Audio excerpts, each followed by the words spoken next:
What's going on, everyone? Juicebags here, and welcome back to some Dungeon Defenders 2. Now, I've gotten lots and lots of questions lately about just the absolute pure basics of tinkering and moving mods around.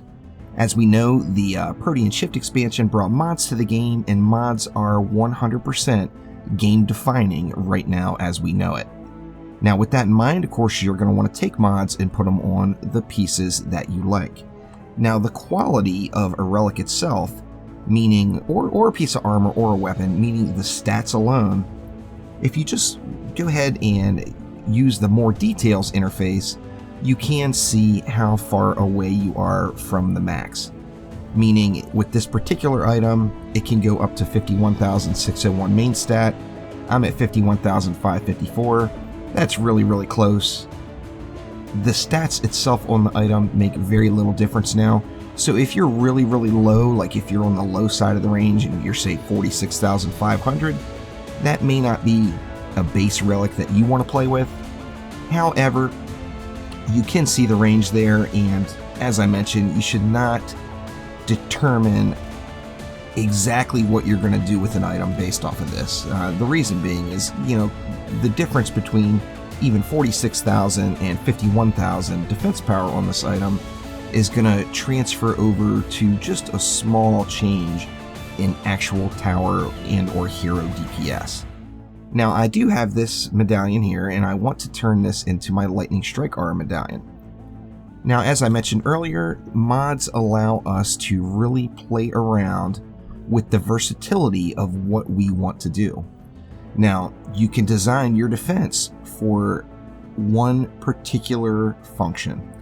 With me and my Lightning Strike Auras, the main function I want to use the LSAs for is killing Lady Orcs. As we all know, Lady Orcs can be a big pain in the butt. They can run down, they can smash your walls, they can sneak through little gaps, they can do all kinds of craziness. And I want to make myself a Lady Orc killer that I could put back in the back behind all my defenses up against a wall to ensure that any Lady Orc that makes it past the main front line of defense has something sitting there that's going to dish out the pain. Now, Lady Orcs, as we know it, are a melee and a chaos mob. I will have another video coming on different mob types and how you can tell what you're going against. However, the Lady Orc itself is a melee mob and is a chaos mob. So with that in mind, I want to put anti-chaos damage and I want to put anti-melee damage. Now, I don't have a great anti-melee servo quite yet, so I'm just going to go with the anti-chaos servo for the purposes of this video. Now, the next thing we would do is head on over to Professor Proteus, and let's put our destination item in first. So we're going to go ahead, and the tab all the way to the right is your current heroes.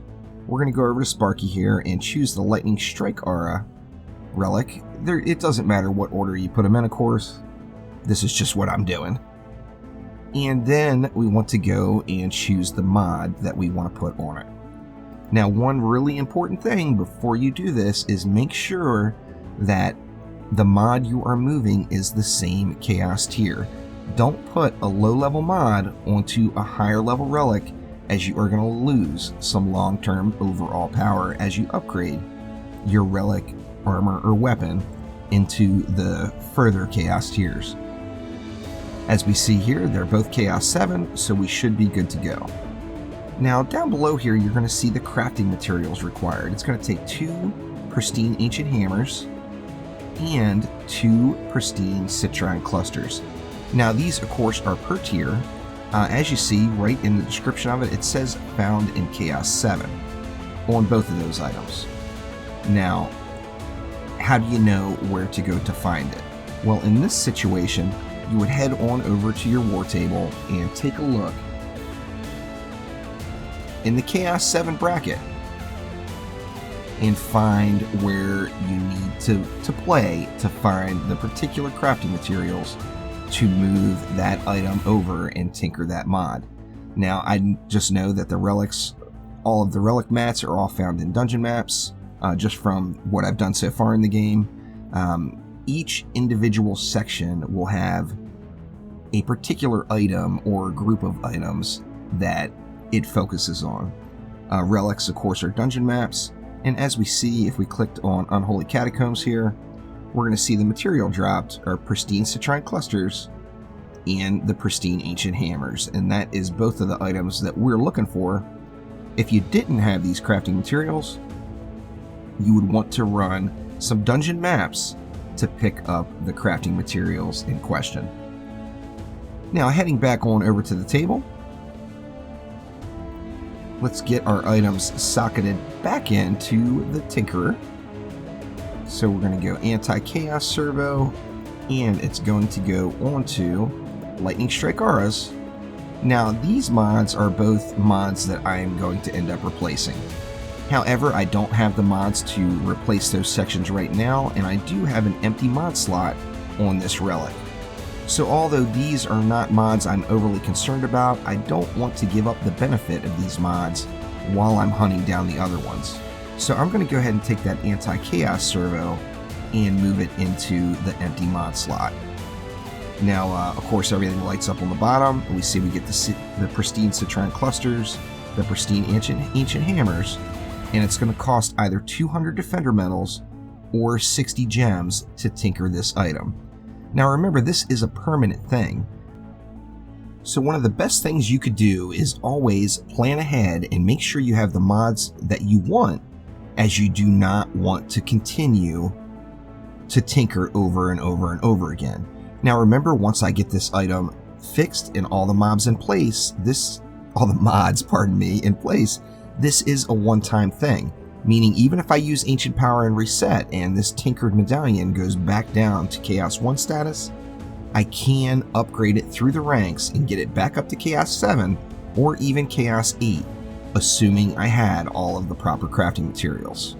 So now that we've got everything in place, let's go ahead and tinker this mod. Remember that your old relic is going to be destroyed, so if you have two mods on it that you want to use on two separate relics, it's not an option. Now I can move, if there was two mods on this that I want to move over to this relic, I could move them both at the same time for, of course, double the crafting and the defender medal or gem cost. So I'm going to go ahead and move this over, and now the original item is completely consumed, and I am one step closer to having myself some perfect Lightning Strike Auras. So hopefully this helps everyone understand the basics of tinkering, moving mods around, and where to find the crafting materials. Thank you very much for watching.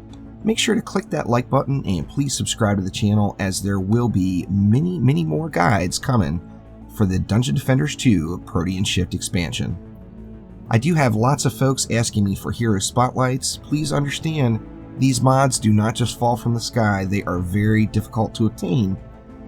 So with that in mind, it has been a massive grind finding all of the mods that I need for each hero. At this point, I have yet to even complete one full DPS set to a point that would make me happy, and I've only got one actual defense completed this many days in. So please bear with me, the hero spotlights and defense spotlights will indeed be coming. However, it is gonna be quite the grind to get all the mods I need. So thank you once again, and I will see you next time. Take it easy.